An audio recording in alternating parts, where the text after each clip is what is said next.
आज हम बात करने वाले हैं एक ऐसे संघर्ष की जिसने पूरी दुनिया के ऊर्जा, तकनीक और रणनीतिक संतुलन को हिला दिया है। अमेरिका का वेनेजुएला पर सैन्य हमला ये सिर्फ कोई मामूली राजनीतिक तनाव नहीं है, ये तेल, सोना और दुर्लभ धातुओं के वैश्विक शक्ति की एक भयानक टक्कर है जिसका असर आज से लेकर आने वाले दशक तक महसूस होगा। सबसे पहले यह समझना जरूरी है कि वेनेजुएला सिर्फ तेल का देश नहीं है, बल्कि एक खजाना है जो कई प्रमुख प्राकृतिक संसाधनों का हेडक्वार्टर है।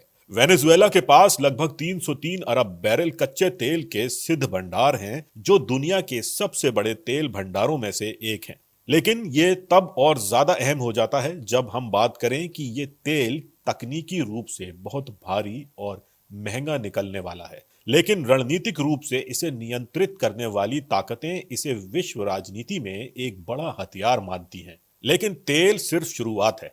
वेनेजुएला के पास एक और छुपा खजाना है, दुर्लभ धातुएं और क्रिटिकल मिनरल्स। वेनेजुएला के ओरेनोको माइनिंग आर्क क्षेत्र में लगभग 3 लाख टन से अधिक रेयर अर्थ एलिमेंट्स के अनुमित स्टॉक हैं, जिनकी वैश्विक बाजार कीमत 200 से 500 बिलियन डॉलर्स के बीच में बताई जा रही है। इन दुर्लभ धातुओं में शामिल हैं कॉल्टन, थोरियम, निकिल, लिथियम और अन्य तकनीकी उपयोगी संसाधन जो इलेक्ट्रिक वाहनों, smartphone, data centres, wind turbine, high tech Centrix के तक सभी आधुनिक तकनीकों के लिए जरूरी होते हैं। अब सोचिए, अगर दुनिया के पास ऐसी संपत्ति हो तो अमेरिका जैसे महाशक्ति के लिए इसका क्या मतलब होगा। यही वजह है कि अब संसाधनों के लिए वैश्विक प्रतिस्पर्धा का केंद्र बदल चुका है, तेल से आगे निकलकर तांत्रिक सूत्रों वाले तकनीकी खनिजों की ओर। और ये वही कारण है जिसकी वजह से अमेरिका ने वेनेजुएला पर बहुप्रचलित ड्रग युद्ध या डेमोक्रेसी बचाना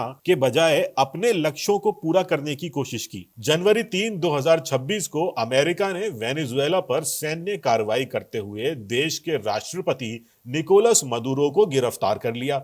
और ये कार्रवाई सिर्फ अतार्किक युद्ध नहीं थी, बल्कि एक भारी भू राजनीतिक मनोविज्ञान का हिस्सा थी।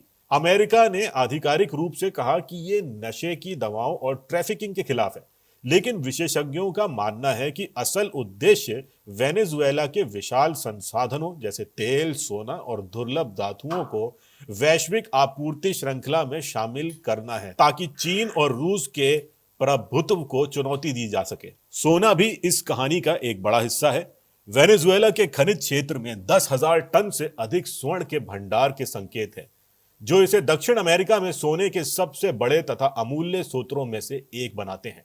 जब तेल और दुर्लभ धातुओं के साथ इतना सोना भी हो तो यह स्पष्ट है कि वैश्विक वित्तीय और ऊर्जा राजनीति इसमें कैसे उलझी हुई है। चीन, जो विश्व में लगभग 80-90% से ज्यादा रेयर अर्थ संसाधन प्रसंस्करण को नियंत्रित करता है, लंबे समय से इन धातुओं को एक रणनीतिक सप्लाई चेन के हिस्से के रूप में देखता रहा है। चीन, जो विश्व में लगभग 80-90% रेयर अर्थ संसाधन प्रसंस्करण को नियंत्रित करता रहा है, लंबे समय से इन धातुओं को एक रणनीतिक सप्लाई चेन के हिस्से के रूप में देखता रहा है। अब अमेरिका को भी ये एहसास हो चुका है कि अगर वह भविष्य की तकनीक में नेतृत्व बनाए रखना चाहता है तो उसे इन दुर्लभ संसाधनों पर नियंत्रण जुटाना पड़ेगा। यही कारण है कि अमेरिका में रेयर अर्थ और क्रिटिकल मिनरल कंपनियों के शेयरों में उछाल भी देखा जा रहा है। लेकिन ये सिर्फ आर्थिक या तकनीकी प्रेरणा नहीं है, ये सामरिक प्रभुत्व के लिए एक सीधी टक्कर है। अगर अमेरिका वेनेजुएला को नियंत्रित करता है तो वो न केवल तेल के गोदामों तक पहुंच बनाएगा, बल्कि चीन के रेयर अर्थ प्रभुत्व को चुनौती देने में भी सक्षम होगा। यही वो वजह है कि इस संघर्ष को कुछ विश्लेषक वैश्विक शक्ति संघर्ष कहते हैं, जहां हथियारों की बजाय आज खनिज, धातु और ऊर्जा का मुकाबला हो रहा है।